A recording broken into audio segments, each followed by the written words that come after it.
Humanity foundation ସହରର ଅନ୍ୟତମ ସାମାଜିକ ଅନୁଷ୍ଠାନ ହ୍ୟୁମାନିଟି ଫାଉଣ୍ଡେସନ୍ର ଦ୍ୱିତୀୟ ବର୍ଷ ପୂର୍ତ୍ତି ଉପଲକ୍ଷେ ପ୍ରଥମ ବାର୍ଷିକ ଉତ୍ସବ ଆସନ୍ତା 14 ତାରିଖ ଦିନ ସନ୍ଧ୍ୟା 4ଟାରେ ଭଞ୍ଜଭବନ ପ୍ରେକ୍ଷାଳୟଠାରେ ଅନୁଷ୍ଠିତ ହେବ ବୋଲି ରାଉରକେଲା କ୍ଲବ୍ଠାରେ ଆୟୋଜିତ ସାମ୍ବାଦିକ ସମ୍ମିଳନୀରେ ସୂଚନା ଦିଆଯାଇଛି। ଅନୁଷ୍ଠାନର ପ୍ରତିଷ୍ଠାତା ବିଜୟ ସୁନ୍ଦର ରାୟ, ସଭାପତି ଦୀପ୍ତିମୟୀ ସୁନ୍ଦର ରାୟ, ସମ୍ପାଦିକା ଲୀନା ତ୍ରିପାଠୀ, ଉପସଭାପତି କାର୍ତ୍ତିକ ରାଉତ, ବରିଷ୍ଠ ଉପଦେଷ୍ଟା ଗ୍ରେସି ଡେଭିଡ୍ ପ୍ରମୁଖ ସାମ୍ବାଦିକମାନଙ୍କୁ ସୂଚନା ପ୍ରଦାନ କରି କହିଲେ ଯେ ଅନୁଷ୍ଠାନର ମୂଳ ଲକ୍ଷ୍ୟ ଓ ଆଭିମୁଖ୍ୟ ହେଉଛି ସମାଜସେବା।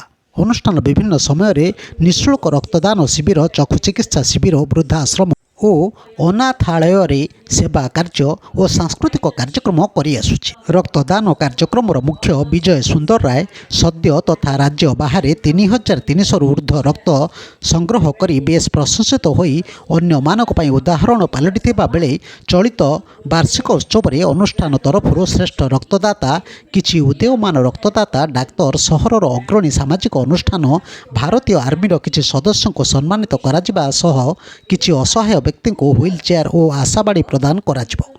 ସେହିପରି ସାଂସ୍କୃତିକ କାର୍ଯ୍ୟକ୍ରମ ମଧ୍ୟ ପରିବେଷଣ କରାଯିବ। ତେଣୁ ଏଭଳି କାର୍ଯ୍ୟକ୍ରମରେ ସହରର ଜନସାଧାରଣ ବହୁ ସଂଖ୍ୟାରେ ଯୋଗ ଦେଇ ଏହାକୁ ଉପଭୋଗ କରିବା ସହ ଉତ୍ସାହିତ କରିବା ପାଇଁ ଅନୁଷ୍ଠାନ ତରଫରୁ ଅନୁରୋଧ କରାଯାଇଛି। ଏହି ସାମ୍ବାଦିକ ସମ୍ମିଳନୀରେ ଅନ୍ୟମାନଙ୍କ ମଧ୍ୟରେ ଗରିମା ପତ୍ରୀ, ଅଞ୍ଜଳି ବିଶ୍ୱାଳ, ରଶ୍ମିତା ମଲ୍ଲିକ, ତାରାକ୍ରିଷ୍ଣ ମୂର୍ତ୍ତି, କମଳିନୀ ମହାପାତ୍ର, ସରସ୍ୱତୀ ପାତ୍ର, ସସ୍ମିତା ପାତ୍ର, ରଶ୍ମିତା ବିଶୋଇ, ଅଶ୍ୱିନୀ କୁମାର କିଷାନ, ରୁନୁ ରାଉତ, ଶୁଭଲକ୍ଷ୍ମୀ ପାତ୍ର, ଶଶିଲତା ହୋତା, ଅନୁପମା ଆଚାର୍ଯ୍ୟ, ଶାଶ୍ୱତୀ ରାୟ, ଚିରଞ୍ଜୀବୀ ବୁଡ଼େକ, ରାଜାରାଣୀ ବେହେରା ପ୍ରମୁଖ ଉପସ୍ଥିତ ଥିଲେ। ଶେଷରେ ସମ୍ପାଦିକା ଶ୍ରୀମତୀ ତ୍ରିପାଠୀ ଧନ୍ୟବାଦ ଦେଇଥିଲେ। ବ୍ୟୁରୋ ନ୍ୟୁଜ୍ ଓଡ଼ିଶା କଥା। ଓଡ଼ିଶା କଥା ୟୁଟ୍ୟୁବ୍ ଚ୍ୟାନେଲଟିକୁ ଆପଣମାନେ ଦେଖୁଛନ୍ତି, ମତାମତ ଦିଅନ୍ତୁ, ଲାଇକ୍ କରନ୍ତୁ, ସବସ୍କ୍ରାଇବ୍ କରନ୍ତୁ ଓ ସେୟାର ମଧ୍ୟ କରନ୍ତୁ।